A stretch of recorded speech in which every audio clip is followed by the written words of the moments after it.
Hey everybody! Welcome back. You're watching TTBurger Game Reviews here on YouTube, and we are joined with Sega Month here all month long in September, and I am your host Tony. Back with some more Sega style reviews here, and we are continuing with episode 294, which is of my Sonic and Sega All-Star Racing Series review, episode 294, part 2. 2 parts. Last time we talked about Sonic and Sega's All-Star Racing, a great game that could add more to offer to it, but it was still a fantastic game overall. This time, for part 2, everything goes transformed here. No Transformers here, no Optimus Prime or any of that stuff. We go to the next level of racing with everything transformed here, and we got ourselves a sequel here. We got Sonic and All-Stars Racing Transformed. No, not Sonic and Sega All-Stars Racing, just Sonic and All-Stars Racing Transformed for the PlayStation 3, Wii U, PC, Xbox 360, Nintendo 3DS. It was all over the place, people. You couldn't get enough of it. It was like chickenpox. It was like mosquito bites. It was everywhere. And that's a good thing, of course. Released on November 18th, 2012. Right before Thanksgiving was approaching us. Everyone look at the PlayStation 3 version. Here's the only version I have. So, why don't we get started here with this review, shall we? Normally when it comes to sequels, they are either a hit or miss. When I learned it was a sequel to the excellent Sonic and Sega All-Stars Racing, I was nervous, concerned, and hoping it would not go down the path of dark sequels. After playing the game for some time, hoping and praying it would be good if not better, I learned and realized that we have a great game here, better than the predecessor. This did surprise me, and I'm glad it did surprise me. So what makes this game better than its predecessor? Well, let us start with the idea they had to transform your vehicle into not only a kart, but also a boat on the water and a plane in the sky. Let us also mention the stages change after each lap, making it more challenging to complete the races. This is challenge done right, and I think it is very cool how the courses change after each lap, adding to the challenge factor with tons of cool surprises along the way. This time we have World Tour mode as the main mode of play. Here we go through various number of races ranging from regular racing to battle race, ring race, and more. Now, is this game perfect? Well, no, but it comes close, I'll say that much. Very close, we'll say. So let's get started, shall we? Like last time, we start things off with the opening cutscenes, then we get into our list of modes. World Tour and Grand Prix are the two main modes of play here. Footage will be seen for the World Tour mode. We then pick a character. All the cast from Sonic and Sega All-Stars Racing are here. This time we have some new ones to play as well, such as Gum from Jet Set Radio, and Pudding from Space Channel 5, and more.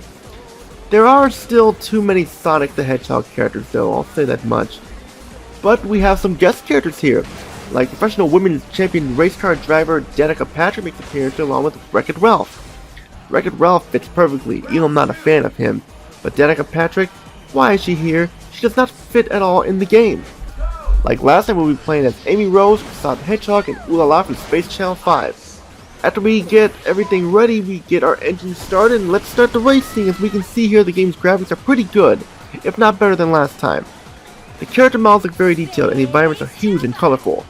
This is all running at a smooth frame rate with no dips in it at all. It amazes me for both games here that the frame rate is super smooth, with a great sense of speed of racing. However, the sense of speed is sometimes not there when your vehicle goes too slow though, which is a small nitpick, I know. The racing is top notch, and the way it changes after each lap, it adds tons of surprises along the way. Like last time, drifting is the key to success, in order to get the boost along with getting the items by hitting the question mark icon. Each event is broken up into 3 different classes: the C class, which is easy difficulty, B class, which is normal difficulty, A class, which is the hard difficulty. I completed mostly the C and B classes, but the A class will be a mighty challenge. This is a challenge done right. And I will admit I do suck at the A class difficulty. I'll say that much there. After you complete a race, you earn a star. These stars can be used to unlock new courses and characters. One new feature here is the mod enhancements for your kart. This is also part of the level up system for each character.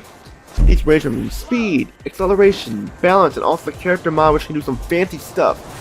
These can be unlocked by getting a certain number of stars, and you can level up, and this is why it's best to go and beat as many classes as you can. The All-Star moves are here again. They're just as fun to use as last time. Actually, they're more fun here due to the transform style of racing. The controls are very smooth and responsive. The controls last time were great, but here they are smoother. That's mainly due to the sense of speed this game has to offer. However, you do lose the sense of speed when there are not a lot of boosts or anything at times. No, there are no slowdowns here with the frame rate or anything, just the racing is going to be a little slow, is what I'm saying. The Grand Prix mode is pretty similar to the previous game, in other words, it is as much fun as before, probably better since you have all those vehicles you can transform into. The opponent AI is balanced, they put up a good fight, they will not back down, so do not mess with them. There is online play, but I never played it, so if anyone has a comment, just tell me below on how it is. We also have the multiplayer, which is better than last time. You can now play multiplayer Grand Prix, a very nice feature. And speaking of that, I almost forgot about the sound aspect. The sound is good, just a little too similar to last time. Mainly because you have the voice acting that sounds the same, you have the music that sounds similar and more. It is good but could have been better. The game was lots of fun, I enjoyed it, this was better than last time. But now before we even give this game a score, let's go to our TTBurger pros and cons chart. For the TTBurger pros, Sonic and Sega All-Stars are back with more jam-packed racing. This time we focus on transformed racing. You can transfer from a Go-Kart to a plane or a boat. Lots of Sega All-Stars to choose from. Guest characters Danica Patrick and Wreck-It Ralph make an appearance. Lots of different race types to choose from. Unlockable mods to make your vehicles stronger. All-Star moves are here and better than before. Balanced gameplay and difficulty. Excellent graphics and smooth frame rate. Good sound, music, and voice acting. Excellent and responsive controls. World Tour and Grand Prix are enjoyable. Multiplayer is better than last time. For the TTBurger cons, the game can be slow at times, like lose its sense of speed when there's no boost or anything. Danica Patrick feels out of place with the rest of the characters. Sound could be a little bit better.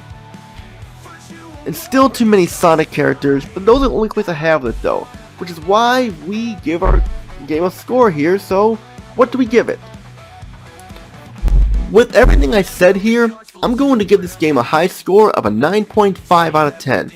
It's the best score to give. It could have got a perfect 10 if it weren't for some of those faults that I had with it, but still, 9.5 out of 10 is what we give Sonic and All-Stars Racing Transformed. Not like the Transformers though, but yeah. And that's it for episode 294 of my TTBurger game reviews. There's more Sega games coming up this month, so stay tuned. What will we cover next? Will we cover a fighting game? Will we cover a racing game? We have so much to choose from. So the thing you can do, everyone, is stay tuned. There's a lot more coming for Sega month of September. Sega-tember we'll call it. Yeah, TTBurger's Sega-tember extravaganza. Peace out everybody, have a good day, and see you all in the next game review. Take care everybody.